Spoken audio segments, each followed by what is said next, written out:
자, 교재 63페이지 부동산 등기 특별조치법까지 왔습니다. 좀 전까지 계약을 체결할 때 주의해야 될 사항, 공유인 부동산, 그리고 당사자들을 어떻게 확인합니다. 이런 게 진행이 되었다면 이제 계약이 체결이 되면 등기를 하게 되겠죠.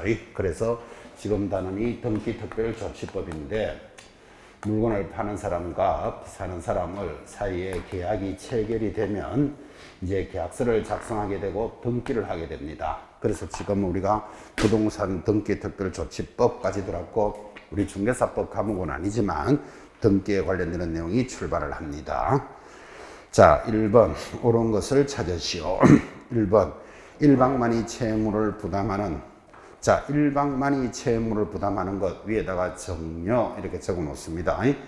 정려인 경우에는 소유권 이전 계약을 한 경우에 그 계약의 효력이 발생한 날로부터 60일 내로 이전 등기를 합니다. 6개월 때문에 X.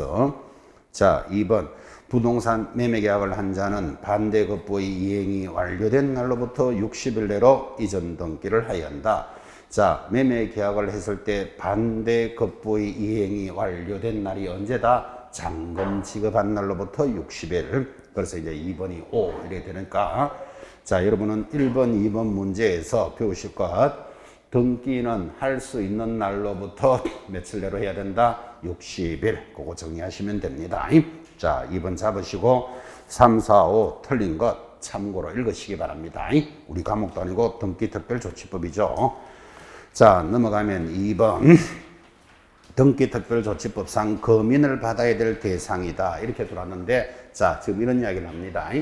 계약이 체결이 되면 등기를 하게 되겠죠. 등기를 하게 되면 갑으로부터는 양도세를 받아야 되고 을로부터는 취득세를 받아야 되는데, 이 사람들이 등기를 다 해주고 세금을 내세요 하면 세금을 잘 안 내는 경우가 있더라고. 그래서 금인을 받아야 한다. 그래서 이제 금인이라는 말이 들어왔는데, 자, 금인은 이렇게 봤습니다. 두 사람이 계약을 하면 계약서가 하나 나오겠죠. 여기에 두 개를 더 복사를 합니다. 그러면 계약서가 모두 몇 통? 3통이 나오고, 여기에 도장을 딱 찍으면 이를 금인계약서라 부르는데, 왜 3개를 찍는가 하면 하나는 교부용입니다. 신청하러 온 사람에게 내주는 것. 그리고 하나는 보관합니다. 기관에서. 그리고 세금을 받기 위해서 세무서로 송부하는 용. 그래서 금인계약서는 몇 통을 작성한다? 원본 하나에 사본 2개를 금인을 받는데, 지금은 이런 금인이 중요하지 않습니다. 왜 중요하지 않습니까? 계약이 체결이 되면 부동산 거래 신고하여야 하고, 거래 신고를 하면 금인은 받은 것으로 본다. 그러니까 지금 금인 받으러 갈 일이 없다고. 그래서 내용이 중요성이 뚝 떨어지는 거예요. 자, 그래서 지금부터 보는 문제들은 크게 출제될 일은 없고 어차피 나와 있으니까 감각만 살리시면 됩니다. 우리 문제집은 2번부터 금인계약서에 관련되는 걸 7개가 있어서 한 5문제 정도를 넣었는데 너무 좀 보기보다 많이 넣어놓은 거예요. 이 금인계약서는 그냥 한 문제 정도 이렇게 느낌만 가지도록 해주면 되는데 의외로 생각보다 많이 넣어놨어요. 자, 2번 출발합니다. 금인을 받아야 될 대상을 모두 고르시오. 자, 금인은 뭐 하는데 목적이 있다고 했죠? 세금 받는데 목적이 있으니까 의식을 하면서 기업 임목을 매매할 때 금인 받을 필요 없다. X. 왜? 준부동산은 나무, 기계, 기구 이런 것들은 부동산이 아니잖아. 그죠? 금인 대상이 아닙니다. X. 주택의 임대차 계약서, 임대차 계약서에 세금 발생한다, 안 한다? 없잖아요. X. 토지 건물을 교환합니다. 교환하면 소유자가 달라지죠. 양도세, 취득세 발생하겠지. 동그라미. 아파트 정려 계약서, 아버지가 살아있을 때 아파트를 사주면 정려한 거예요. 소유자가 달라지니까 금인 받아야 되겠죠. 세금을 받아야 되니까. 동그라미. 미음 저당권 설정, 세금하고 전혀 관계없는 소리잖아요. X. 공유로 토지를 분할합니다. 두 사람이 사서 토지를 나눴습니다. 소유자가 달라지잖아, 지금. 그죠? 받아야 됩니다. 동그라미. 자, 시옷 살짝 조심. 매수자가 국가면 세금이 발생할 수 있는데 안 받아도 돼. 왜 안 받아도 될까요? 국가가 세금을 떼먹을 일이 없기 때문에 국가가 매매 계약을 하면 세금 받을 필요 없다. X. 판결에 의해서 소유권이 이전되는 것 받아야 됩니다. 동그라미. 그래서 받는 것, 안 받는 것 어떻게 보실 것. 빠르게 갑니다. 3번 거민과 관련된 내용으로서 틀리는 것. 답이 4번입니다. 농취증을 받으면 거민은 받은 것으로 본다. 그런 내용은 없다. 농취증하고 거민하고는 전혀 별도의 문제죠. 틀리는 것 4번. 자, 4번 넘어갑시다. A의 중개로, 개공사 A의 중개로 갑을이 토지를 교환합니다. 거민을 받고자 할 때 틀리는 것. 자, 계약서를 작성한 개공사 A는 자신의 이름으로 거민을 신청할 수 있다. O. 여러분, 거민은 세금 받는데 목적이니까 누가 거민을 받아도 요구하지 않습니다. 개공사 받아줄 수 있다. O. 2번 을의 주소지를 관할하는 시군 구청장에게 거민을 신청하야 한다. X예요. 거민은 어디 가서 받아야 된다?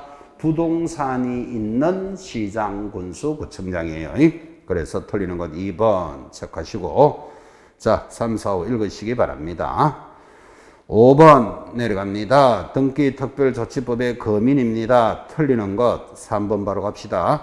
거민 신청을 받은 시장 등은 15일 내로 형식적 요건을 확인하여 거민 신청서를 교부해 준다. 15일 내로가 아니고 지체 없이 교부해 줍니다. 이렇게 이해해야 되죠.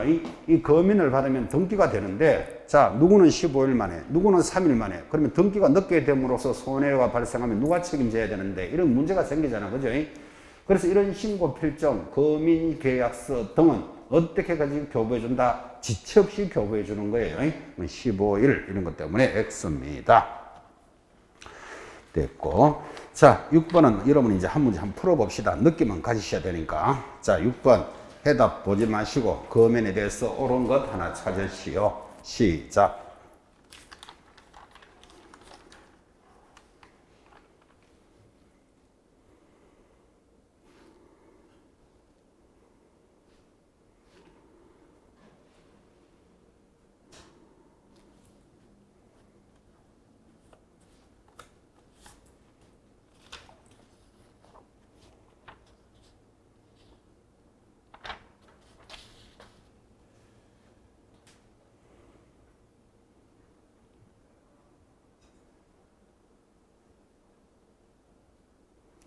자, 6번 해답 보지 말고 갑시다. 거민의 총괄 문제.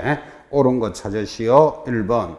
거민을 신청할 때 당사자가 공동으로 신청해야 된다. 그런 규정 없다. 누구라도 가면 됩니다. 세금 받는데 목적이 있으니까. 2번 중개 거래인 경우 개공사가 거민을 신청할 의무가 있다. 그 의무 때문에 X예요. 지금 부동산 거래 신고를 하면 거민은 받은 것으로 본다는데 무슨 의무가 있다 이래 들어가겠어요. X. 3번 거민 신청을 받은 관할청은 거민할 때 계약서 내용의 진정성을 확인해야 된다. 진정성 때문에 X예요. 형식적 확인합니다. 4번 시장 등은 거민을 신청할 때 계약서 또는 판결서 등의 사본 2통을 작성하여 한 통은 보관하고 한 통은 세무서장에게 송부해 준다. 맞죠?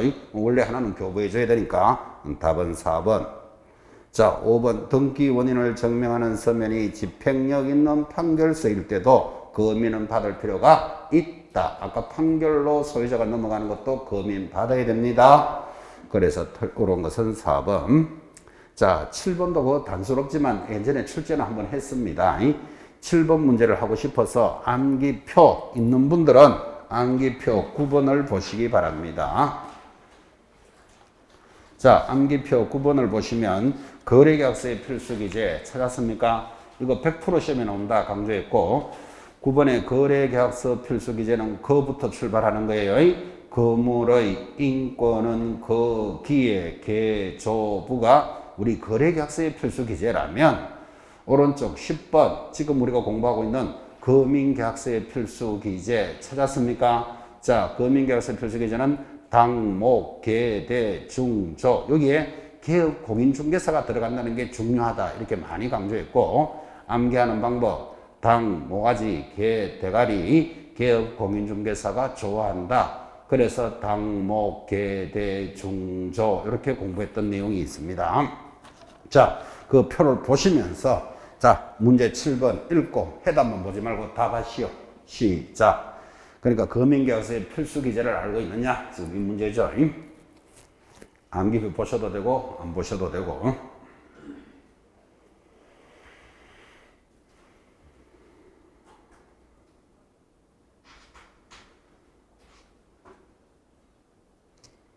자, 7번 금융계약서의 필수 기재가 아닌 것. 답은 5번 공법상 제한사항. 그게 당목계대 중조에는 없어요. 여러분 공법상 제한사항은 어디서 들으셨죠? 이거는 확인 설명할 때 들어가는 내용이에요. 그렇게 해서 의식을 하시고 답은 5번 정리했습니다. 자, 드디어 이제 중요한 단원이 따라옵니다. 267페이지. 자, 이렇게 검인을 받아서 등기를 하는데 정작 다른 사람 이름으로 등기를 합니다. 그래서 우리는 그것을 실권리자 명의 등기를 위반했다. 그래서 일명 이것을 명의 신탁에 관한 법이다 하고 지금 출발을 하는데, 민법에서도 반드시 하나 나오고 우리 중개사법에서도 나오고 등기법에서도 만나고, 그래서 하나의 주제를 가지고 세 과목 이상에서 만나는 게 이 주제입니다. 여러분 이렇게 공부했습니다. 내 부동산을 당신 이름으로 등기를 좀 해놓으세요. 내 것을 당신 이름으로 등기하세요. 왜 그렇게 하죠? 세금 등을 아끼려고. 그를 우리는 뭐라 부르는가 하면 명의신탁의 약정이다 그래요. 내내 공부했지만 내 부동산을 너희 이름으로 등기해 놓자. 명의신탁 약정은 무조건 무효예요. 이런 사실을 알았거나 몰랐거나 쓸데없는데 걸려들으면 안 돼요. 자기 부동산을 타 이름으로 하겠다는 약정은 무조건 무효. 자, 그 다음에 이런 명의신탁 약정에 따라서 등기가 움직였어요. 등기가 넘어가면 유효일까요? 무효일까요? 당연히 무효지. 자기 부동산도 아닌데 등기가 되는 걸 유효라 할 수는 없죠.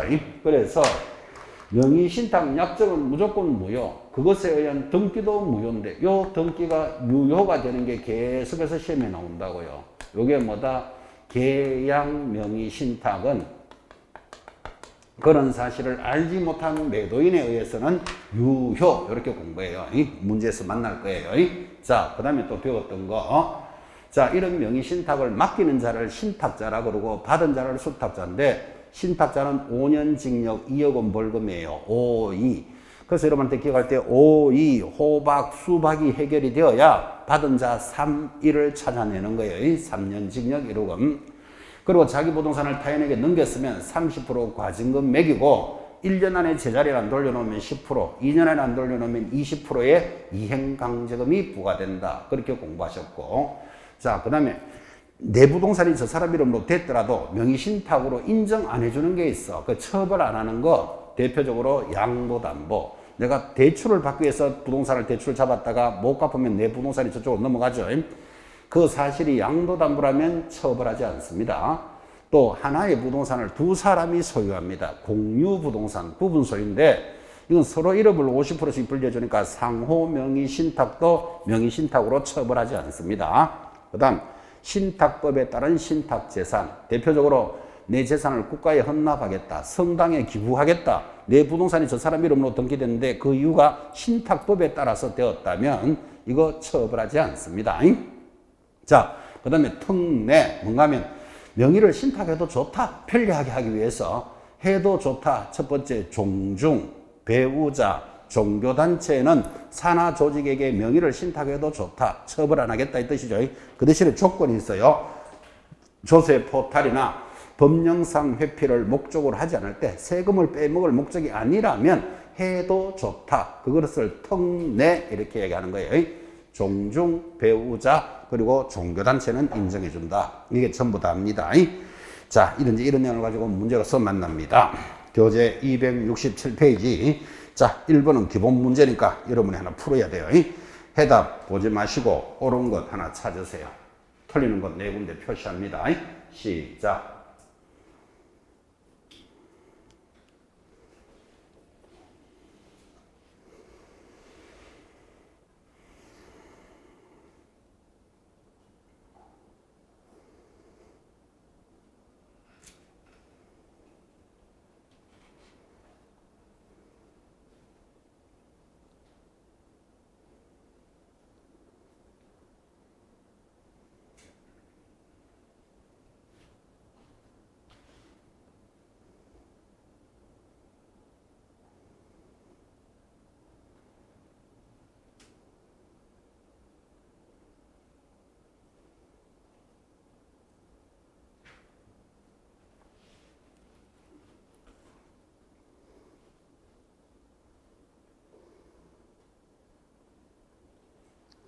자, 1번 문제 그대로 하나하나 지문을 다 익혀야 됩니다. 전체입니다. 옳은 것 찾으시오. 답은 5번. 종교단체 명의로 산하조직이 보유한 부동산에 관한 물건을 등기했다면 조세 포탈의 목적으로 하지 아니한 그 등기는 유효하다. 많이 하겠죠. 그게 종교단체 옆에 2개 더 적어놔야 돼요. 뭐 종중 또 뭐 배우자 3개는 인정해준다 그랬죠. 자, 그럼 답은 5번이고 틀린 거 수정하면서 공부합니다. 1번 이 법에 의해서 명의신탁 금지 대상이 되는 부동산의 권리는 소유권뿐만 아니라 가등기를 포함하여 등기 능력이 인정되는 모든 권리다. 모든 때문에 X예요. 뭐만 해당된다? 물건만 해당되는 거예요. 뭐 전세권, 임차권은 타인의 명의로 해도 관계없다고. 그죠? 그래서 1번 X 모든 물권리 때문에 X. 이 방금 했죠. 부동산의 위치와 면적을 특정하여 2사람이 구분 소유하기로 하고 구분 소유자를 하는 것을 공유 등기를 한다니까요. 이런 공유 등기로 하는 경우에는 명의신탁 약정에 해당한다. X 처벌하지 않는다. 한다 때문에 X. 3번 종중이 보유한 부동산에 관한 물건을 종중 외의 명의로 등기한 경우와 배우자 명의로 부동산에 관한 물건을 등기한 것은 명의신탁에서 제외한다. 명의를 신탁했지 제외해 주는 게 아니고 특례로서 처벌하지 않는다. 이래 되는 거예요. 명의신탁으로 보는 거예요. 특례로서 인정해 준다. 4번 명의신탁한 부동산을 수탁자가 임의적으로 제3자에게 매각을 하면 신탁자는 명의신탁 약정 및 등기의 무효를 선의의 제3자에게는 대항할 수 없으나 악의의 제3자에게는 대항할 수 있다. X 3자에게는 알았거나 몰랐거나 대항할 수 없다. 그래서 3자는 완전히 부동산을 취득한다. 이렇게 공부합니다. 자, 2번 한번 내려가 봅시다. 이게 작년에 31회 때 문제인데 이게 좀 까칠해요. 좀 까칠한 게 이 정도 되고 판례가 하나 있기 때문에 그래요. 자, A 주식회사는 공장 부지를 확보하기 위해서 직원 갑과 그 직원이 갑이죠. 명의신탁 약정을 맺고 이 갑은 2020년 6월 19일 개공사 을의 중개로 병이 소유하는 토지를 매수하여 8월 20일 누구 명의로 등기하였다? 갑 명의로 등기하였다. 지금 이 말 하고 있죠.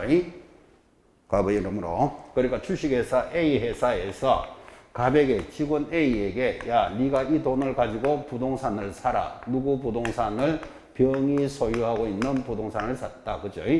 자, 그러면 갑과 A 회사와 갑 사이에는 명의신탁 약정이 있었겠죠. 이 돈으로 사서 네가 등기해놔라 그랬다고요. 이거를 뭐라 부른다? 계약 명의신탁이에요. 자, 그럼 지금까지 배운 솜씨대로 명의신탁 약정은 무조건 무효. 2사람 간의 매매 계약은 유효다 무효다? 유효. 등기도 넘어갔다. 유효 무효? 유효. 갑이 자기 부동산도 아니죠. 회사로부터 자금을 받았으니까 제3자에게 양도하더라도 3자는 알았거나 몰랐거나 완전히 유효하다. 3자에게는 대항할 수 없다. 이게 계약명의신탁입니다. 시험에 제일 많이 나옵니다. 많이 공부했던 건데 자, 이것에 대해서 틀린 거 찾아라. 1번 A와 갑 사이의 명의신탁 약정은 여기 보세요. A와 갑, 그죠? 직원 사이에 명의신탁 약정은 병의 선악을 묻지 않고 무효이다. 오, 명의신탁 약정은 여기 했잖아. 봐요. 명의신탁 약정은 무조건 무효예요. 내 부동산을 네 이름으로 등기해놔라. 이건 무조건 무효. 오, 이때 병이 파는 사람이죠. 갑에게 소유권 이전 등기를 할 때 비로소 A와 갑 사이의 명의신탁 약정 사실을 알았다면 이 토지의 소유자는 병이다. 그죠? X예요. 소유자는 누구다? 갑이에요. 여기 봐요. 등기는 유효하다 그랬잖아. 그죠? 그래서 이제 2번이 틀린 답이에요. 자, 3번도 한번 봐요. A는 갑에게 이 토지의 소유권 이전을 청구할 수는 없다. A는 갑에게 소유권을 돌려달라고 할 수는 없다. 왜? 등기가 유효하기 때문에 그래요. 4번 갑이 X 토지를 정에게 처분하고 봐요. 갑이 X 토지를 그게 제3자잖아. 그죠? 정에게 처분을 하고 등기를 한 경우 정은 유효하게 소유권을 취득한다. 5. 3자는 알았거나 몰랐거나 유효하게 취득합니다. 5. 뭐 어차피 틀린 게 2번 돌아서니까 다 맞아요.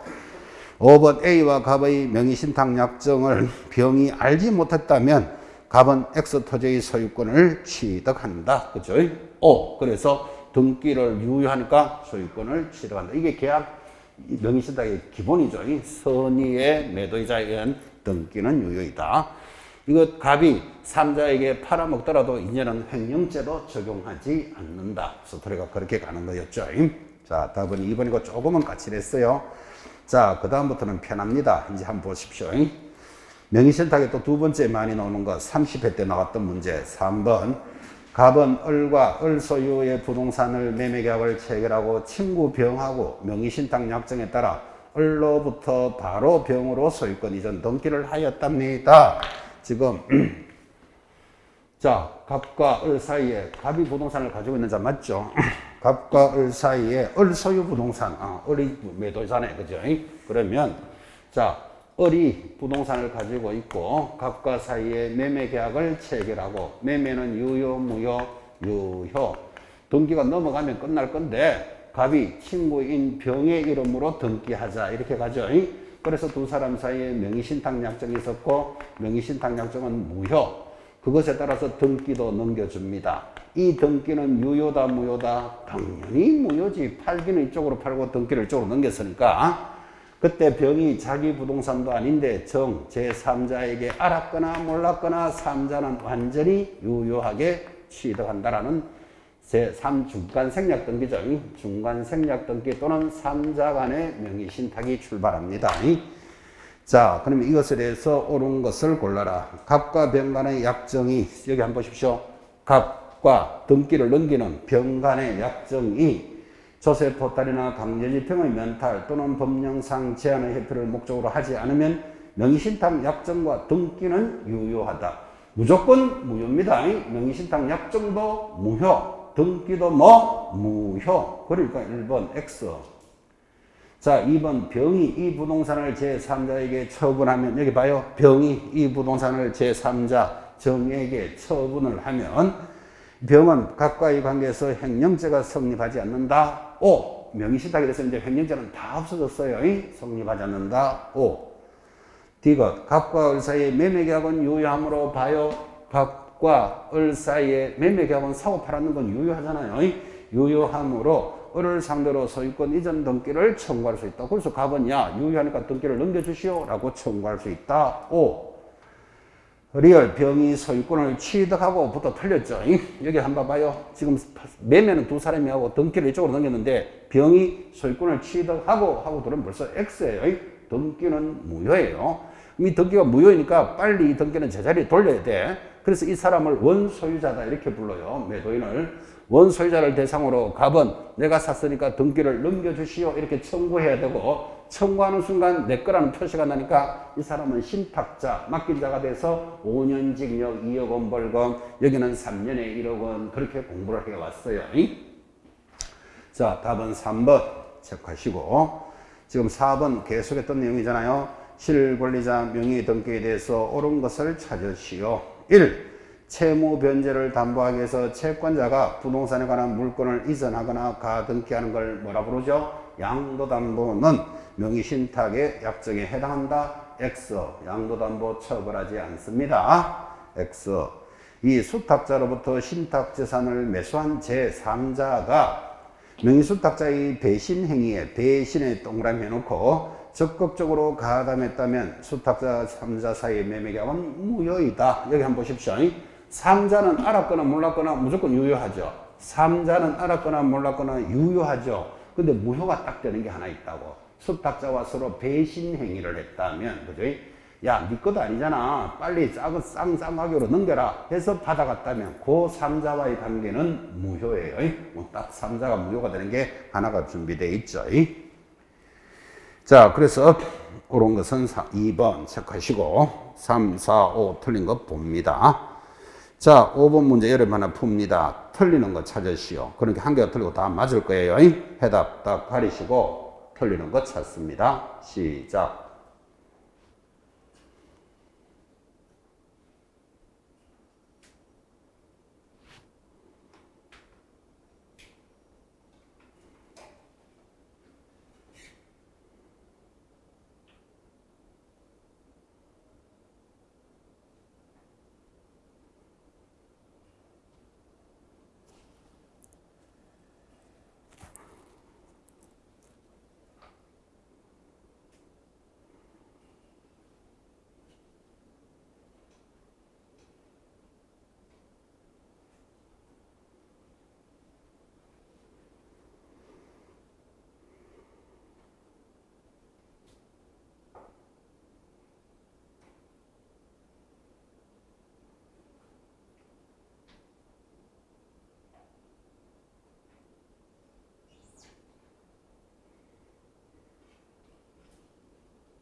자, 5번 같은 문제가 중복되고 있습니다. 틀리는 것은 몇 번?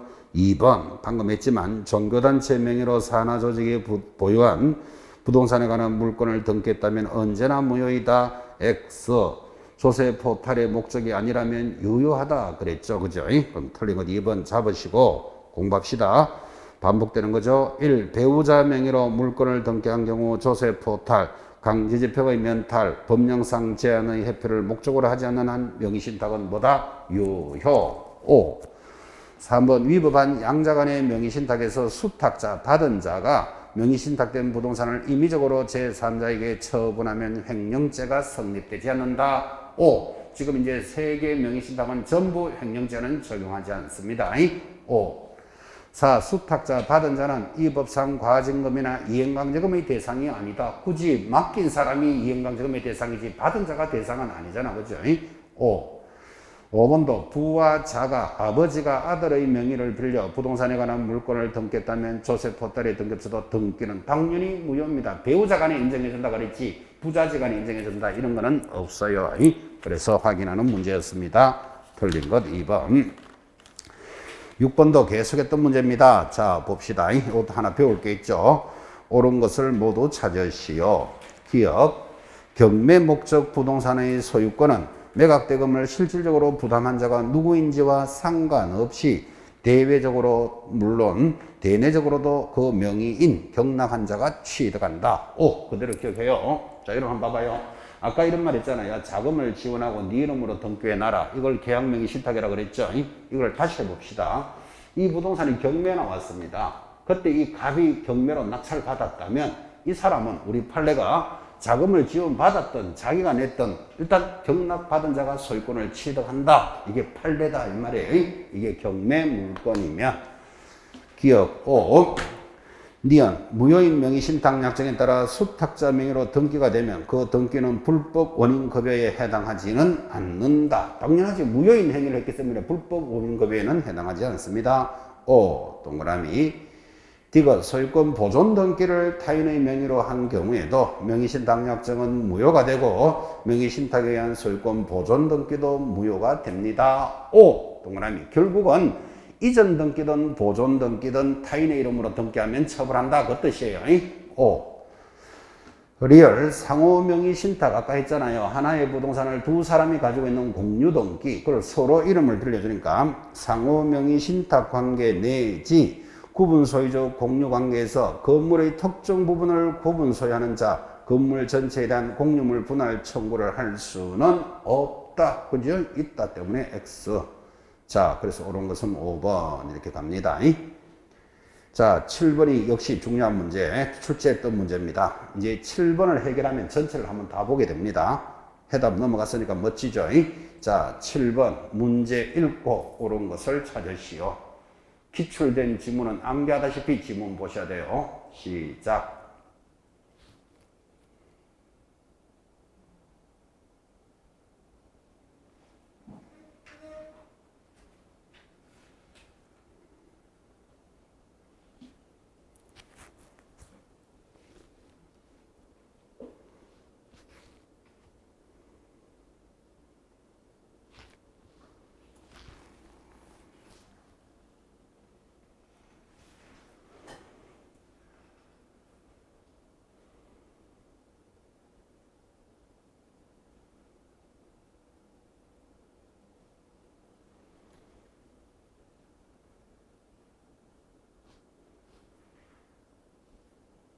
자, 7번 암기하다시 봅니다. 옳은 것을 찾으세요. 답이 몇 번이죠?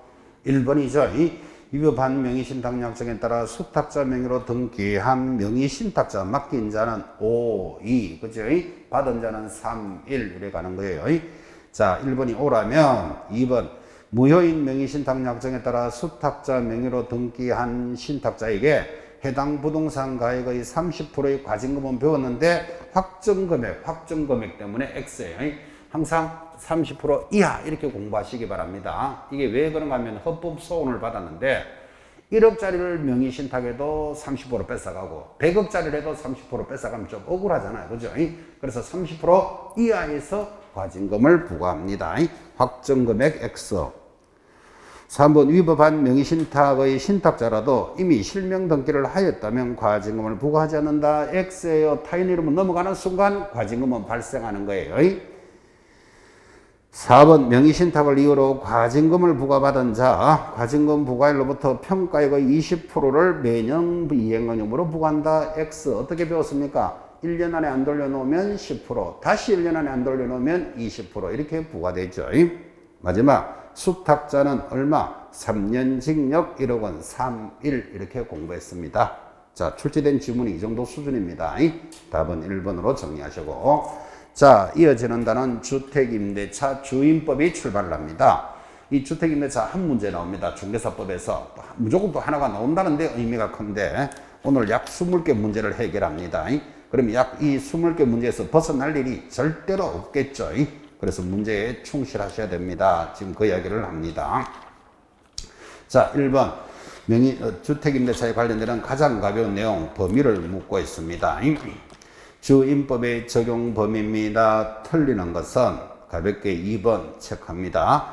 이 법은 주택의 일부를 주거 외의 목적으로 사용하는 경우에는 적용이 없다. X 주거 외의 목적도 보호된다. 이렇게 공부하고, 여러분한테 어떻게 수업했는가 하면 구멍가게가 있습니다. 구멍가게는 주택이 아니잖아요. 근데 반을 갈라서 방을 놓고 살림 살고 있으면 그거 보호된다 안 된다? 된다니까요. 결론은 살림만 살면 보호됩니다. 자, 틀리는 것 2번 체크하시고, 자, 4번에 보시면 자연인만 보호가 되는데 법인을 보호해 주는 게 들어왔어요. 그래서 4번에 중소기업 동그라미, 토지주택공사 동그라미, 바로 밑에 지방공사는 법인이라도 보호되는 것, 그 세 가지도 중요합니다. 그래서 1번에 2번 틀린 거 보면서 보호 범위를 봅니다. 자, 2번 문제 마찬가지 여러분하고 다 공부했던 것들인데 주임법으로서 틀리는 것 3번 봅니다. 임대인, 집주인이죠. 임차인, 세입자가 서로 합의하여 주택임대차의 기간을 1년으로 정한 경우 임대인과 임차인 모두 1년이 유효함을 주장할 수 있다. X. 항상 뭘로 고쳐야 됩니까? 임차인만이 2년 미만이 유효함을 주장하죠. 그래서 틀린 거 3번 체크해 주시고 나머지 읽으시면 됩니다. 자, 3번 문제 별표입니다. 왜 별표인가 하면 법이 바뀐 걸 문제 냈습니다. 3번 문제는 여러분하고 이렇게 공부한 적이 있습니다. 자, 지금 묵시적 갱신이라는 단어는 지금 이번에 주택임대차가 바뀌었고 여러분은 이제 처음 만나기 때문에 그 문제를 풀어봐야 되는데 우리는 이렇게 공부한 적이 있습니다. 주택임대차는 기본적으로 몇 년을 살 수 있도록 해줍니까? 2년은 살 수 있다. 그런데 집주인, 임대인은 끝나기 6개월에서 2개월 사이에 나가실렵니까? 계실렵니까? 물어봐야 되고, 임차인은 끝나기 얼마? 2개월 전까지는 서로가 갱신 거절의 통지를 해야 되는데 둘 다 말이 없습니다. 왜 둘 다 말이 없을까요? 입이 무거웠어. 그럼 말없이 연장되는 것을 뭐라 부른다? 묵시적 갱신이 일어나고 기간은 똑같이 2년으로 인정합니다. 자, 그때 이렇게 되고도 임차인만은 언제든지 그만두겠다고 주장할 수 있다. 언제든지 주장을 하면서 보증금 주시오. 그러면 집주인도 좀 부담스러우니까 효력은 3개월이 지나면 그 효력은 발생하는데 임차인은 2달치 월세는 밀려놓고 그런 권리를 주장할 수는 없다. 이를 뭐라고 부른다? 묵시적 갱신이에요. 자, 지금 설명은 다 했으니까 3번에 갈로이케 문제 밑에 보지 말고 적어 넣어 보십시오. 시작. 헤더만 보지 마시고 3번 갈로이케 적어 넣습니다.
자, 3번 적어 넣었습니까? 이건 원래 처음 여러분 만났기 때문에 체크하셔야 돼요.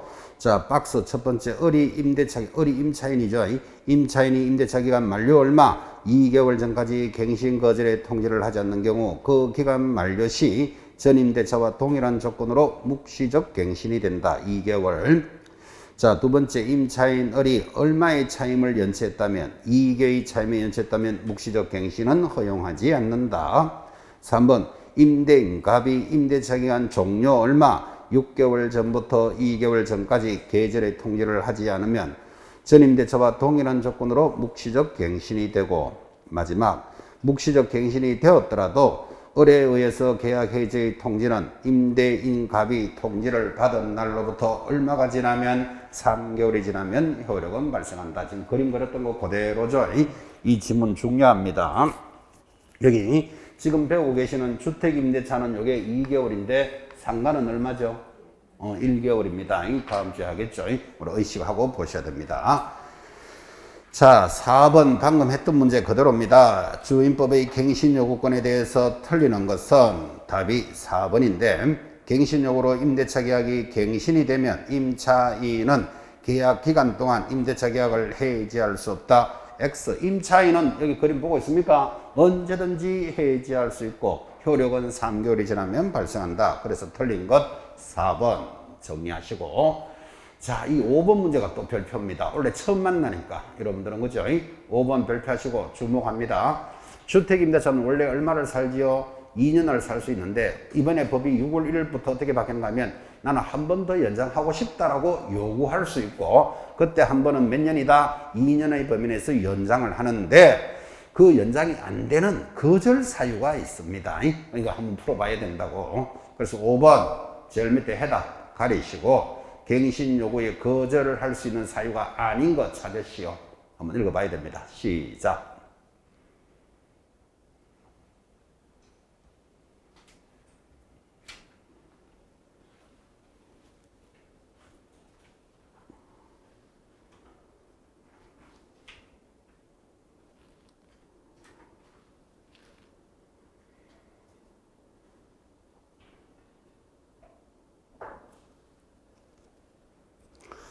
자, 5번 문제에서 가장 중요한 거 거절 사유 1번이 가장 중요하죠. 답은 5번인데 자, 임대인 집주인이 직계 존속 또는 비속이 목적주택에 실제 거주할 때는 거절할 수 있습니다.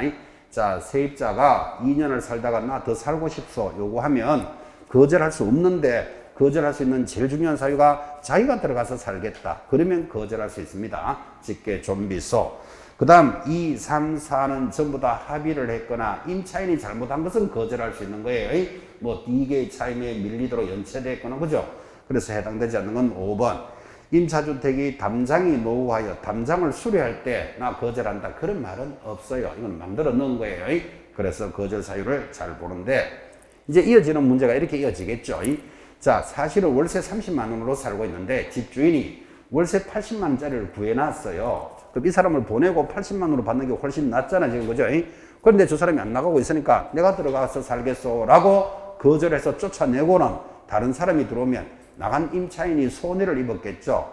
지금부터 손해배상을 책임질 수 있다라는 단원이 연결이 된다고. 자, 그래서 6번 역시 또 별표 원래 처음 만나니까 이런 문제 읽고 답 한번 해보세요. 시작.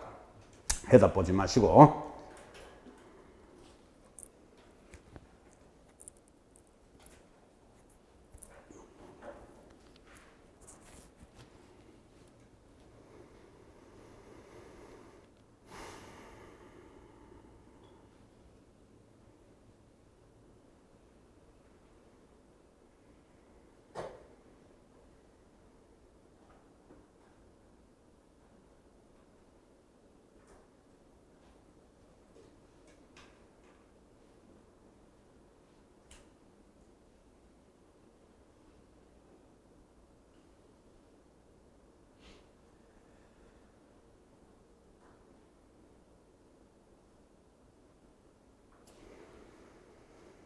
자, 손해배상에 대한 법조문 오래간만에 한번 정리해 봅시다. 박스 손해배상액은 거절 당시 환산 월차임의 3개월분 적어놨습니다. 3개월분에 해당하는 금액이거나 임대인이 제3자에게 임대하여 얻은 환산 월차임과 갱신거절 당시 환산 월차임 간 차액의 얼마 2년치에 해당되는 금액 또는 갱신거절로 인하여 임차인이 입은 손해 중 이제 이게 시험 문제입니다. 큰 것을 기준으로 한다. 큰 동그라미. 자, 그럼 구체적인 숫자는 아실 필요 없고 답은 1번인데 이런 이야기죠.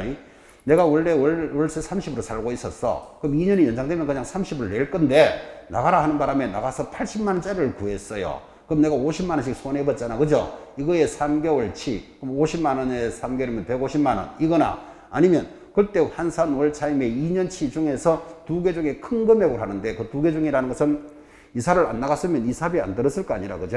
이사비도 발생했고, 가다가 또 냉장고도 깨졌다네, 널쩍가지고. 그럼 냉장고 깨진 손해, 뭐 이런 손해가 있을 수 있잖아, 그죠? 이것에 2년치에 해당되는 금액 중에서 큰 것으로 손해배상을 청구한다라는 뜻이니까, 구체적인 숫자는 알 필요 없고, 밑에 큰을 작은으로 낼 가능성이 높아요. 또는 같은 금액을 한다, 이런 식으로. 그래서 큰 하는데 목적을 딱 눈에 둡니다. 자, 신설됐기 때문에 강조했고, 7번 또 내려갑니다. 많이 했던 겁니다.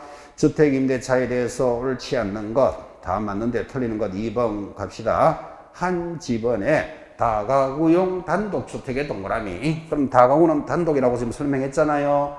한 동만 있는 경우 임차인이 전입신고 시 집원만 기재하더라도 대항력을 인정한다는데 취득하지 못한다 때문에 X예요. 자, 그럼 여러분이 잡아야 될 것. 다가구는 단독이다, 공동이다. 단독으로 동명정은 지분만 기재하면 되는 거예요. 그럼 옆에다 적어야 돼. 다세대 주택은 공동 적어놓고 반드시 동호수가 있어야 돼. 그리고 그렇게 구분하는 게 포인트죠. 지금 이 시간까지 와서 다가구가 단독인지 다세대가 공동인지를 모르고 있다. 그럼 이렇게 수업했어요. 여러분 한 집에 식탁 의자가 4개 있을 수 있다, 없다? 충분히 있죠. 그럼 의자가 4개 있다고 그 집은 4집이 사는 겁니까? 그래도 한 집입니까? 한 집이죠. 가구가 많아도 단독이다. 이렇게 기억하라고요. 그럼 다가구는 단독이면 다세대는 공동. 이렇게 막아내겠지. 공동주택은 반드시 동호수가 있어야 합니다. 오른쪽 8번 넘어갑니다. 개공사가 갑소유 X주택을 을에게 임대하는 임대차를 정리하면서 당사자들에게 설명했습니다. 틀리는 것은 자, 갑의 형제, 자매가 이 주택에 거주함을 이유로 을의 갱신 요구를 거절할 수 있다. X. 1번부터 답이네 벌써, 그죠? 여러분, 형제, 자매가 들어온다고 거절할 사유는 없어요. 직계, 좀비속이 들어와야 돼.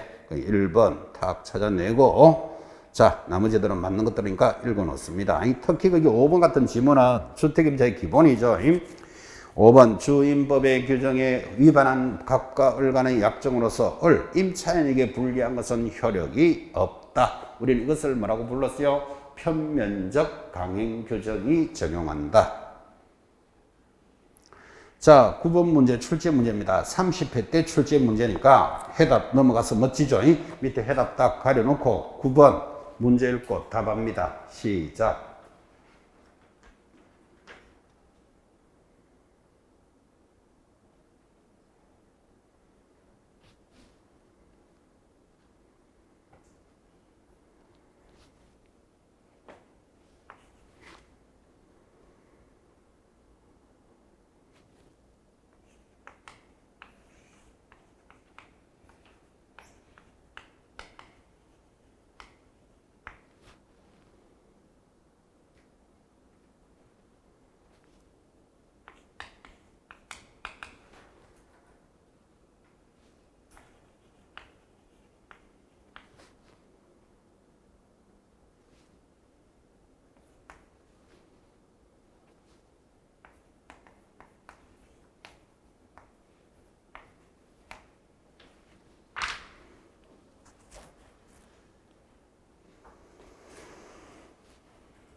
자, 여러분 9번은 복잡하게 보이지만 내용은 단조롭죠.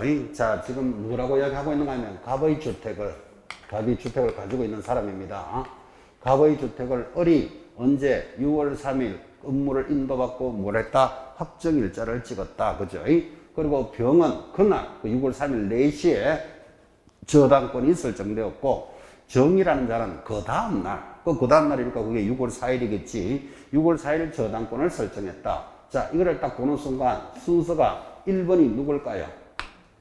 1번 병이라는 걸 찾아내야 되는 게 문제예요.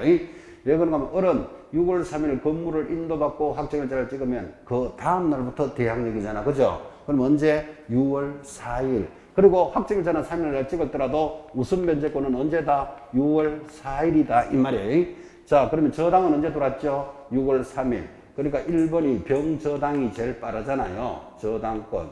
그 다음 2번 을에 대한 우선 면제권 적용이 되겠죠. 그리고 정도 6월 4일 저당권이 들어왔잖아. 그죠? 그래서 정하고 조건은 똑같아요. 저당권이 같은 날 들어왔으니까. 자, 요 순서를 가지고 문제를 맞다 틀렸다를 내는 거예요. 자, 1번. 정의 근저당권을 실행하여, 여기 있죠. 정의, 돈을 안 갚아주니까 경매를 진행했는 모양이지. 근저당권을 실행하여 이 주택이 강제로 매각이 되면 을은 매수인에 대해서 임차권으로서 대항할 수 있다. X, 을은 대항할 수 없다. 선순위 담보권자에게는 대항할 수 없습니다. 1번 X. 자, 2번 병이나 정, 누구든 근저당권을 실행하여 이 주택이 경매가 됩니다. 병이 경매를 신청했던, 정이 신청했던 저당권 돈 못 받은 자가 신청을 하여 경매로 매각이 되면 매각으로 인하여 을의 임차권은 소멸한다. 5. 여러분 선순위 담보물권보다 뒤서면 삭제. 그 다음 주 경매 사죠. 그래서 2번 지문이 맞는 거예요. 저당권 뒤에는 대항력이 있는 세입자. 소멸한다. 5. 3번도 틀리나요? 을은 이 주택의 경매 시 경매법원에 배당 요구를 하면 병과 정보다 우선하여 보증금을 받을 수 있다. 여러분, 을은 병과 정보다 우선하여 받습니까? 정보다 먼저 받습니까? 정보다 먼저 받지 병보다는 못 받잖아. 그죠? 그래서 X. 4번. 이 주택이 경매로 매각이 되면 을은 우선 변제권의 행사로 보증금을 반환받기 위해서는 이 주택을 먼저 법원에 인도하여야 한다. X. 낙찰받은 사람에게 인도하지. 왜 법원에다가 집을 갖다 줄까요? 이것은 낙찰받은 사람에게 인도해주고 우선 변제금 배당금 받아야 됩니다. X.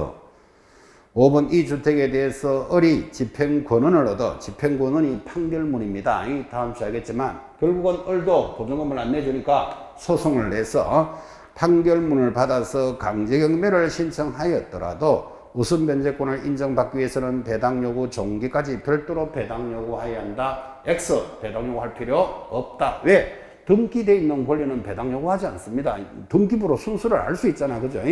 이 사람이 지금 경매를 신청했다. 이 말은 뭐다? 보증금 받으려고 했다는 의사가 나타났잖아. 지금 그죠? 배당 요구할 필요 없다. 9번 문제 별것도 아니죠. 그래서 결론은 뭔가 하면 건물을 인도받고 그날 확정일자를 찍었더라도 대항력은 그 다음 날부터 발생하는 거. 그게 포인트죠. 그렇게 정리하고. 자, 10번 문제도 가볍습니다. 확정일자와 정보 제공입니다. 틀리는 거 가볍게 가는데 답이 4번이죠. 임대차 계약을 체결하려는 자, 임차인의 동의를 받아 정보 제공을 요청할 수 있다. 임차인 때문에 X예요. 임대인의 동의겠죠. 4번 X하고 가볍게 읽어줍니다. 자, 11번은 또 이런 문제입니다. 우선 변제권의 성계, 이렇게 공부한 적이 있습니다. 지금 1억의 전세를 살고 있는데 집주인이 1억을 더 올려달래. 그럼 2억으로 하겠다는 뜻이에요. 그럼 일반인들은 금액을 1억이나 더 올려달라면 대출 받을 수밖에 없죠.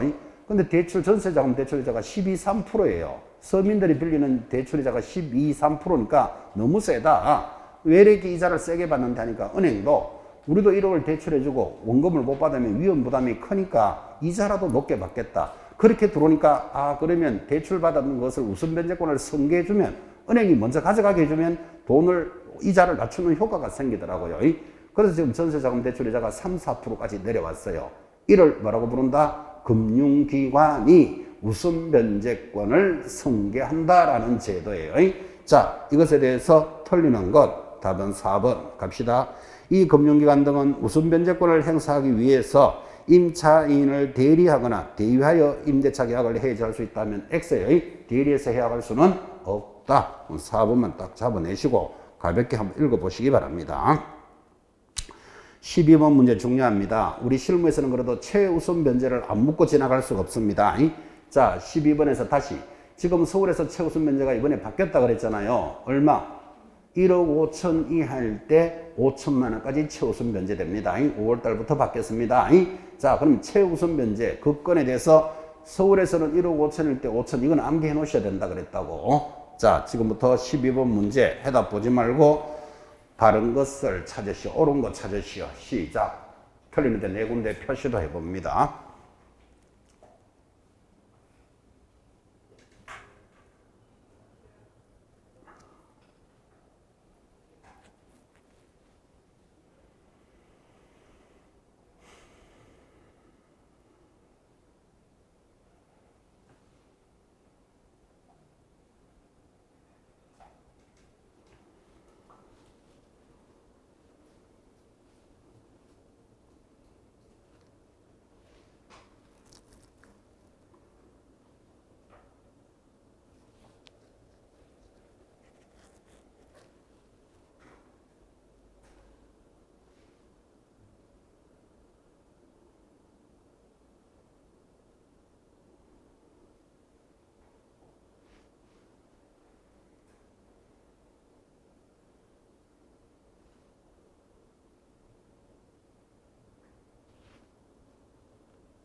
자, 12번 최우선 변제에 대해서 묻고 있습니다. 자, 바르게 설명한 것 1번부터 의리주택임대차보호법에 따라 최우선 변제를 받기 위해서는 주택에 대한 경매 개시 결정 등기 전에 대항 요건을 갖추고 요까지는 맞습니다. 임대차 계약서의 확정일자를 받아야 된다. 여러분 확정일자는 우선 변제권이지 최우선의 요건은 아니죠. 확정일자 없어도 됩니다. X. 임차권 등기 명령의 집행에 따라 임차권 등기가 격려된 주택이라도 의리 소액 임차인으로서 임대차 계약을 체결하면 보증금 중 일정액을 당연히 다른 담보물권자보다 우선하여 변제받을 권리가 있다. X예요. 자, 가장 중요한 거 임차권 등기가 되면 그 뒤에 들어오는 임차인은 뭐는 인정해주지 않는다. 최우선 변제권은 인정해주지 않는다. 그거 기억하셔야 돼요. 그래서 틀렸고 3번 임차인, 의리 소액 임차인으로서 임대차 계약을 체결하더라도 담보권자와의 관계에서 주임법의 줄 걸까요? 종정 규정에 의할 경우 소액 임차인에 해당되지 않을 수도 있다. 굉장히 강조했죠. 답은 3번 5. 지금 내가 입주해 들어가는 날짜를 따지는 게 아니고 담보가 돼 있던 날짜를 따지기 때문에 지금 내가 최우선이 되더라도 그 금액이 최우선에 해당되지 않을 수도 있다. 이거 굉장히 강조했죠. 5. 자, 4번 광역시 내에 있는 행정구역이 군지역이라면 주임법에서 정하고 있는 광역시 기준에 따라 최우선을 받을 수 있다. X예요. 군지역에 따라 받는 거예요. 여러분 광역시 예를 들어서 부산광역시에 무슨 군이 있을까요? 부산광역시 기장군 있어요. 대구광역시에 무슨 군이 있을까요? 달성군 이런 게 있어요. 대전광역시에도 군이 있어요. 어디? 대덕군 이런 거. 인천광역시에 강화군 이런 게 있다니까요. 그럼 광역시에 있는 군은 광역시를 따라갈까요? 군을 따라갈까요? 군지역을 따라간다고요. 자, 마지막 의뢰 보증금 중 일정액이 주택가액의 3분의 1을 초과하면 3분의 1에 해당되는 금액까지만 최우선된다. X 뭘로 고쳐야 됩니까? 2분의 1의 범위였죠. 최우선 변제 중요합니다. 13번 넘어갑니다. 자, 주임법의 내용에서 역시 틀리는 것을 찾으시오. 답이 가볍게 보입니다. 3번만 체크합니다. 틀리는 것. 임차주택에 대해서 민사집행법에 따른 경매가 행해지면 임차권은 대항력이 있더라도 경락에 의해서 소멸한다. X. 대항력 있는 세입자는 소멸하지 않는다. 그게 법 조문이에요. 틀리는 것 3번 체크해 주시고 14번도 방금 했던 겁니다. 주택임대차와 관련된 설명으로 옳지 못한 것 답이 1번인데 자연인인 임차인에 한해서만 주임법의 보호를 받는다. X. 아까 해당되는 법인도 공부했죠. 법인이 3개 있었어요. 누구?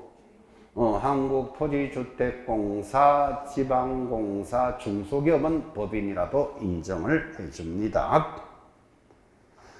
자, 15번이 작년의 주택임대차 보호법입니다. 이 정도 해결하겠습니까? 작년 출제 문제죠. 밑에 해답 가리시고 옳은 것 찾으시오. 시작. 내용 뭐 단조롭습니다.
자, 15번이 작년에 주임법으로 출제됐는데 어려운 문제는 아닙니다. 자, 15번.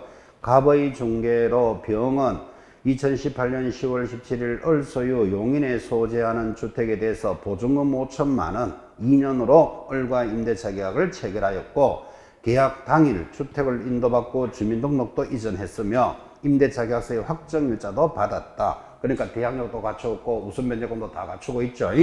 그때 병이 임차권 등기 명령을 신청하면 옳은 것을 찾으시오. 자, 1번.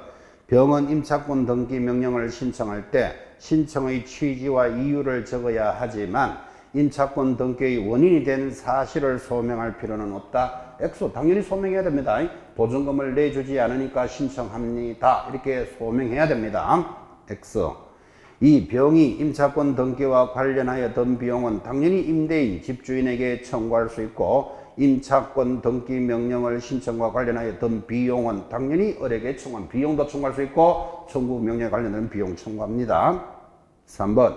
임차권 등기 명령의 집행에 따른 임차권 등기를 마치면 병은 대항력을 유지하지만 우선 면제권은 유지하지 못한다. X. 지금 이 사람 확정일자 찍어놓고 있었죠. 그러면 대항력을 임차권 등기하면 대항력도 인정되지만 등기로서 당연히 우선 변제권도 인정해 줍니다. 틀렸고 4번.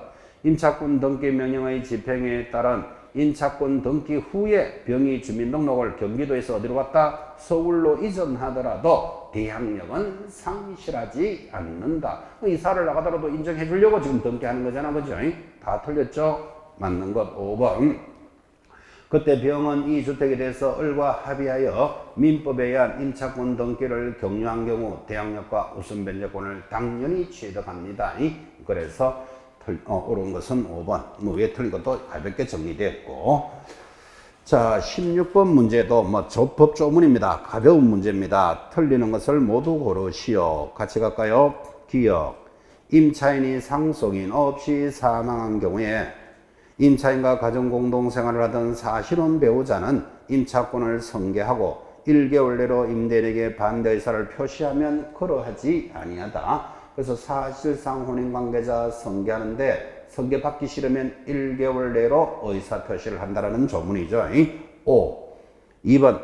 경제사정의 변동으로 인한 약정한 차임 또는 보증금액의 감액의 청구는 감액에 동그라미하고 약정한 차임의 20분의 1을 초과할 수는 없다. X. 정액은 20분의 1이지만 감액은 얼마든지 깎아줘도 요하지 않는다. 이렇게 공부하잖아. 그죠? 그래서 X.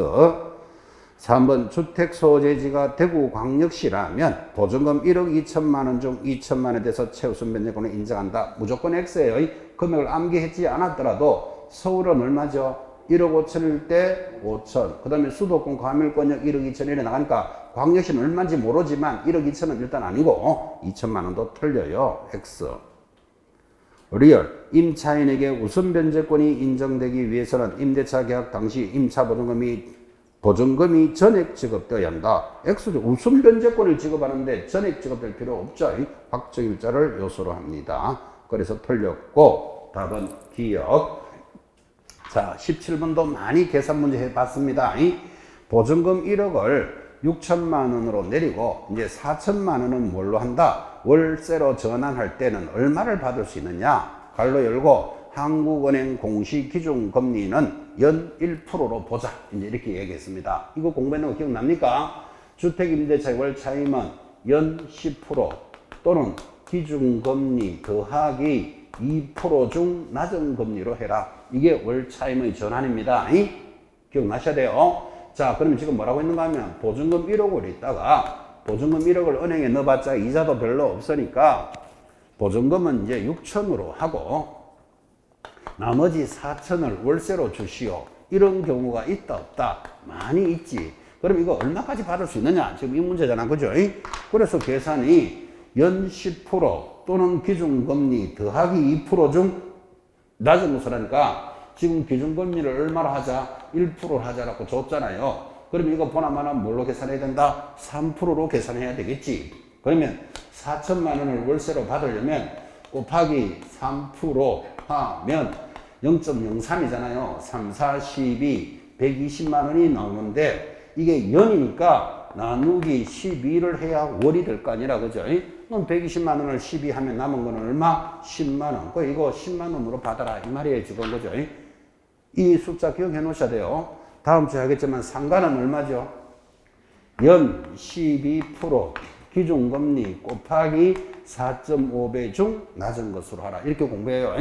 주택과 상가를 비교하고 있는 문제예요. 자, 단조로운 내용입니다. 다 했죠? 자, 18번, 19번은 쉬어가는 페이지고 그냥 상식입니다. 18번 주택임대차 분쟁조정인에 틀리는 것 시험하고도 크게 관련도 없고 답은 4번 체크하시고 자, 주택임대차 분쟁조정위원회 임기는 몇 년으로 한다? 3년으로 한다. 수정. 4번 틀렸죠? 19번도 쉬어가는 페이지입니다. 옳은 것은 몇 개인가? 자, 거기 1번 보시면 19번의 기억. 주택임대차 분쟁조정안을 통지받은 당사자는 통지받은 날로부터 며칠 내로 14일 내로 수락 의사를 거부해 드리니까 7일 돼 있죠. X. 자, 그럼 1번만 기억만 X하고 나머지는 다 맞는 것들이니까 가볍게 읽어보셔도 됩니다. 크게 안 읽어봐도 관계없습니다. 시험하고 관계없는 것. 18번, 19번은 쉬어가는 것. 자, 다음 주에는 상가 임대차로 출발을 할 것입니다. 자, 오늘 수업은 여기까지 마무리입니다. 대단히 수고하셨습니다. 다음 주에 뵙겠습니다.